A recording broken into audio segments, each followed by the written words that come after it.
Na mtazamaji, karibu michezoni. Aliyekuwa naibu wa rais wa shirikisho la kandanda nchini Sami Sholei amesema kwamba washikadau wa soka nchini wanastahili kuheshimu na kutunza mahakama ya rufaa ya michezo SDT. Sholei pia amesema kwamba mahakama hiyo sio ya kisiasa na haiegemei upande wowote kwenye michezo.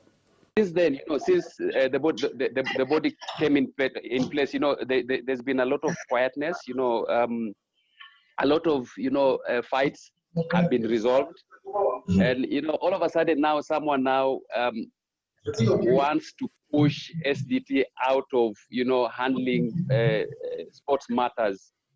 And I thought, it's not fair. It's not fair because it is not good for the growing sports. Football, actually, in general, sportsmen and women that would want to prosper in sports.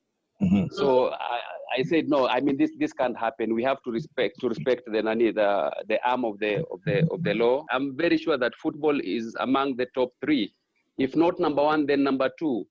And the following that football has in the whole world is immense. It's very big. That is basically the reason why you see there is a lot of filing of football cases at SDT. It is not that SDT is leaning on towards football and like they have an interest.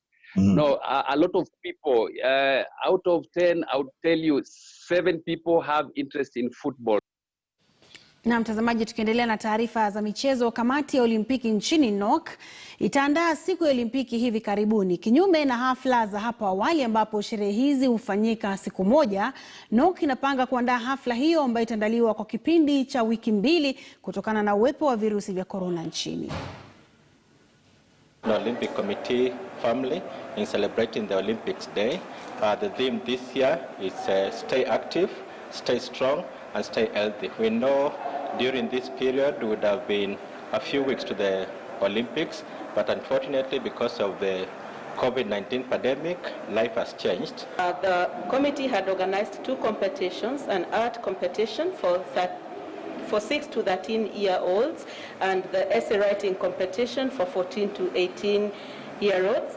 And very good entries have been turned in and they have been assessed. Signature events that the International Olympic Committee has annually is the International Olympic Day, and this year it happened to fall during the time that we had COVID-19 around the world, and therefore we were faced with the challenge to still celebrate the International Olympic Day with the theme of Olympism through the social distance, and given that people are at home and we're not allowed to gather and compete in any one venue.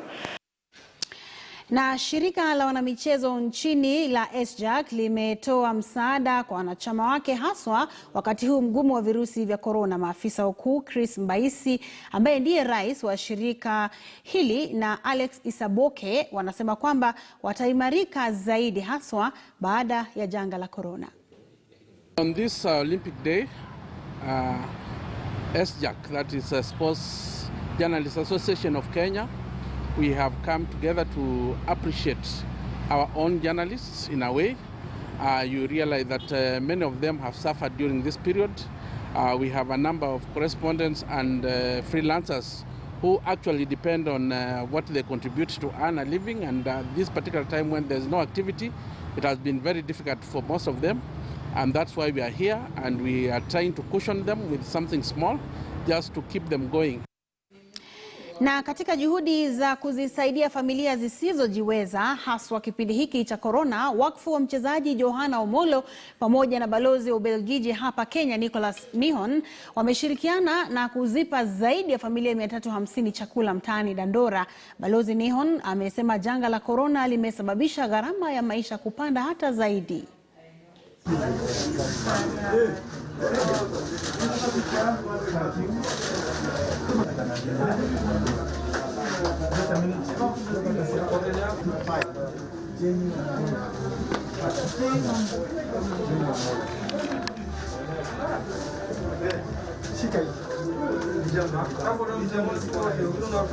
We are partnering with the John Omolo Foundation, which you might all know is a footballer who plays in Belgium. He left Kenya like 15 years ago to pursue a professional career in football. He's now playing for the club Bruges, and we're happy to see that people coming from Dandora, despite the fact that they now have a living elsewhere in Belgium, are still supporting their community. And I've seen that in many neighborhoods of Nairobi, is that you still have young people who come from those poor neighborhoods and say, I'm not going to let my people down. Mtazamaji, asante sana kwa kutazama taarifa za KTN leo. Inanibidi nimeondoka sasa kwa maana namuona mwenzangu Akisa Wandera ashafika tayari kwa ajili ya makala ya The Front Row, na itabidi tumuondoka nimpishe ili aweze kutujuza zaidi. Lakini watazamaji, asante sana kwa kuweza kutuma jumbe, ni nyingi sitaweza kuzisoma, ila nasema asante. Ningependa kushukuru hapa, nitawasoma pamoja: Elton, Elvis, Elson, Elvin, Esther, Richard na Robert kutoka kaunti ya Bungoma. Shukran sana kwa kutazama. Na vile vile Abi Faith Khaemba unasema fan number 1 Kyla Rose Juma, ni birthday yako, unasema happy birthday, na asante kwa kutazama taarifa za KTN leo. Mimi ni Mary Atwoli na mtangazaji wa ishara amekuwa ni Damian Evans. Mungu akipenda tukutane tena hapo kesho. Kwa heri.